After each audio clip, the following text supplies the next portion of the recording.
Now, if you watch this channel, you know I love me my action figures. And thus far, I have reviewed some SH Monster Arts. I have reviewed some of the Super 7 Ultimates, but I have yet to do a Hiya. And today that changes as I finally got my first Hiya action figure. This is the Godzilla King of the Monsters 2019 Hiya Basic Exquisite Godzilla. Now, I have seen these in person, but I've yet to actually hold one in my hand, really, play around with it.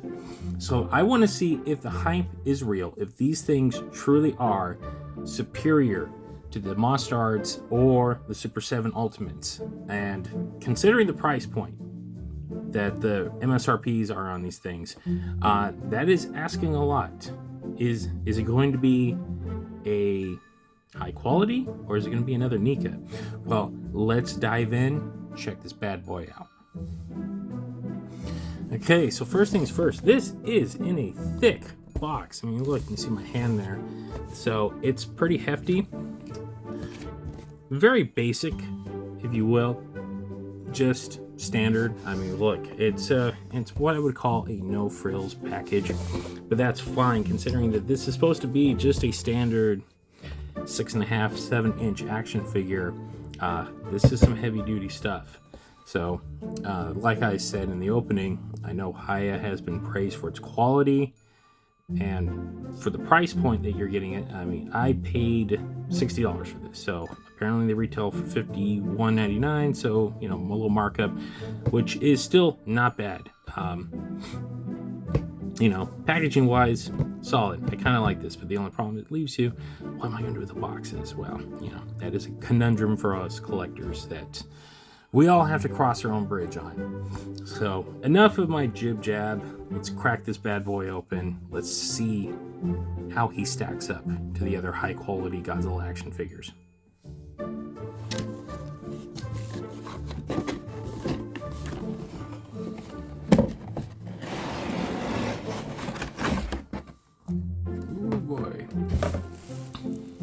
Alright, so there he is in his blister card. Solid. He's a big boy.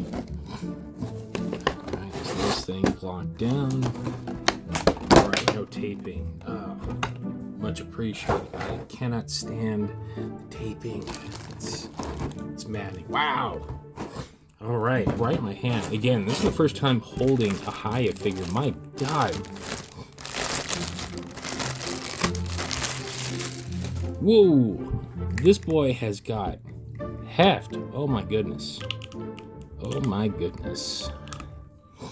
And he is stiff. All right.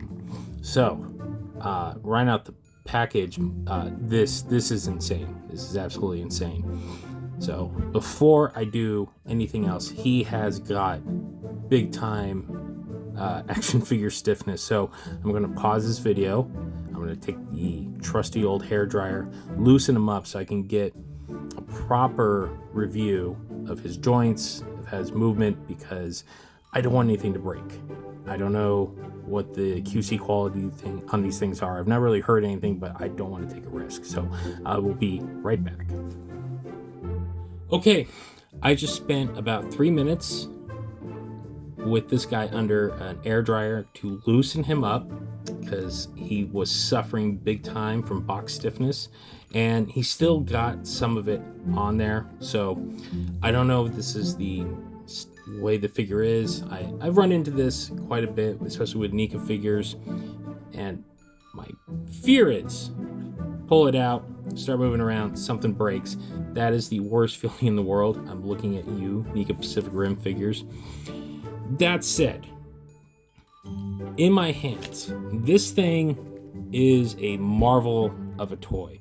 I am enamored with the detailing on this thing. This guy is pretty much the most accurate looking legendary Godzilla I've seen thus far. Now, I'm going to be comparing this thing to both Monster Arts and the Super 7 line. Now, here's the difference. The Super 7 line, they are not doing any Monsterverse stuff. They are strictly doing Toho stuff. So that isn't a fair comparison, but they are the other competitors. so I will be making little tidbits here and there. So looking at this guy, he's got several points of articulation. So the head does move. It's on a swivel here. So you do get some back and forth. He is stiff, and he doesn't feel like he moves that far. The neck is in segments, so there you go. All right, now he's getting a little looser. So you can kind of get some movement there. Shoulders, got good sway, swivel. There is an elbow joint that looks like it locks. It moves, so we got good movement there, but it doesn't really go that far. The hand does move up and down. No movement in the fingers, as to be expected. Looks like the waist moves, but this thing is still stiff. I am afraid to really put any pressure on this. I don't want to break this thing, but it does look like the waist does move a little bit. So there is a ball on the hips, so you get some movement there. Again, this guy is so stiff, and I don't want to break this thing. So there is a knee joint that does lock, so you can see that there. And it looks like the shin area moves, actually not. And then there's a little movement on the foot, but again, even under the hairdryer, this thing is locked stiff. So that is the basic movements of the body.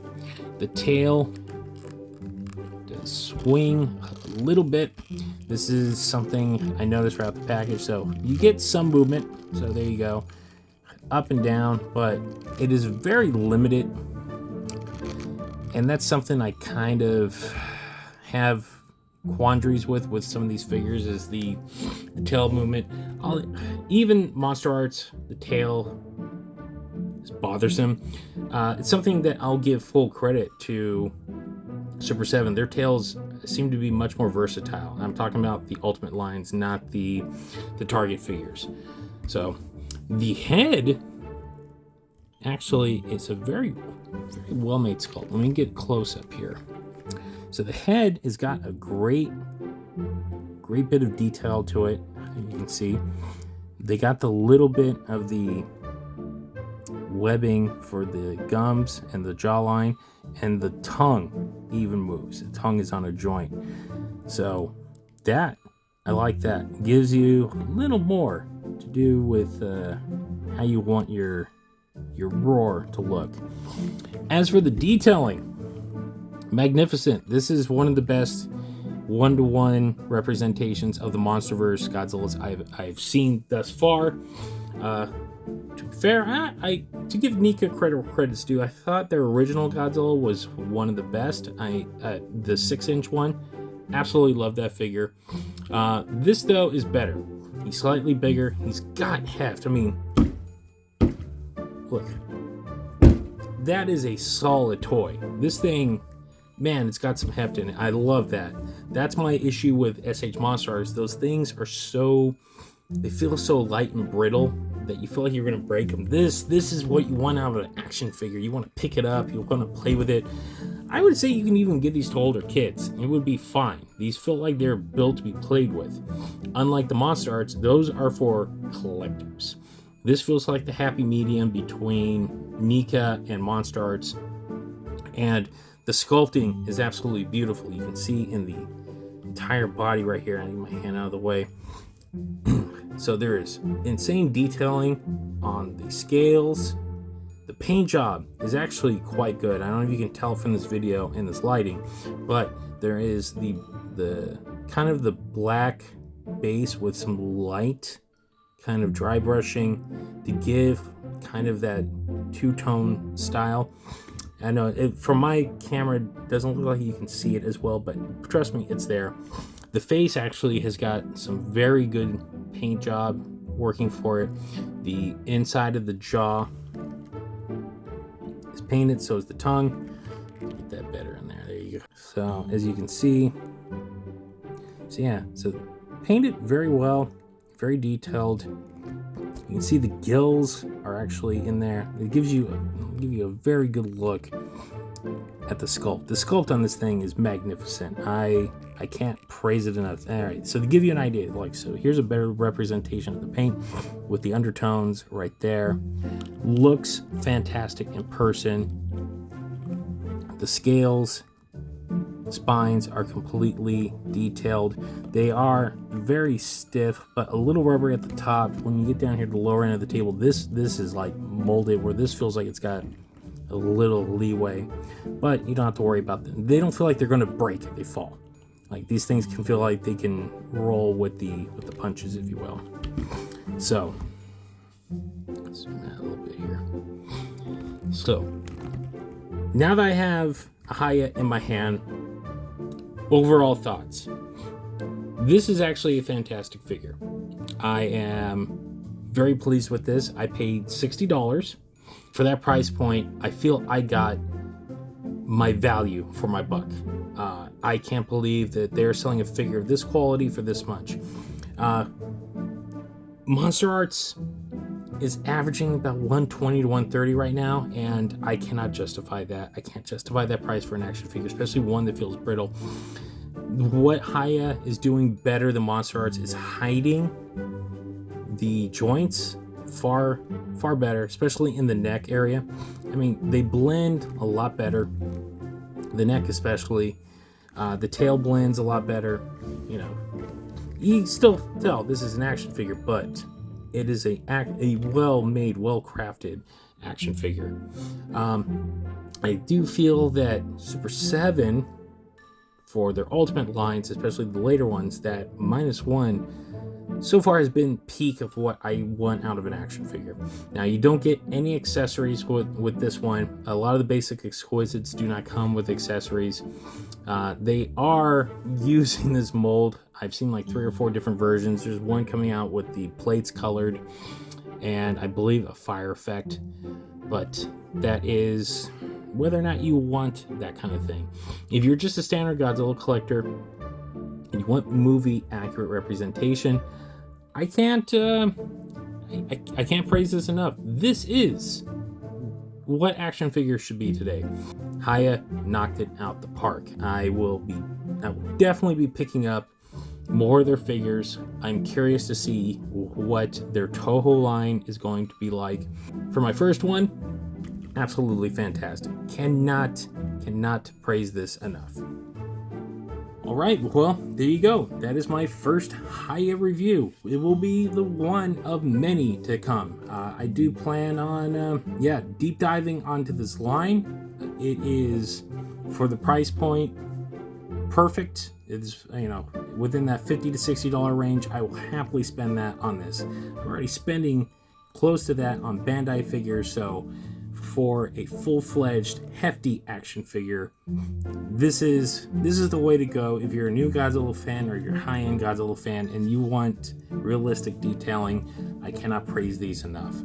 I am still going to be collecting the Super 7 line, and I am not a Monster Arts guy, so I don't pick those up. So if you're wondering if, hey, maybe should I go with Monster Arts or should I go with Hiya, in my personal opinion, go with Hiya. More bang for your buck. So, on that note, if you like what you see, we do have a show. It's called the Kaiju Kingdom Podcast. You can find us at thekaijukingdompodcast.com. And if you don't like to download, you can always find us on all of your favorite streamers, including Apple, Spotify, or wherever else you might find better podcasts. We're also on social media. We're on X, we're on Instagram, and we are on Facebook.com. If you want to reach out to us, leave some comments, keep up on the news, that is the place to do it. And on that note, that will wrap up this edition of the Koffers. Thanks for watching, guys, and we'll see you next time.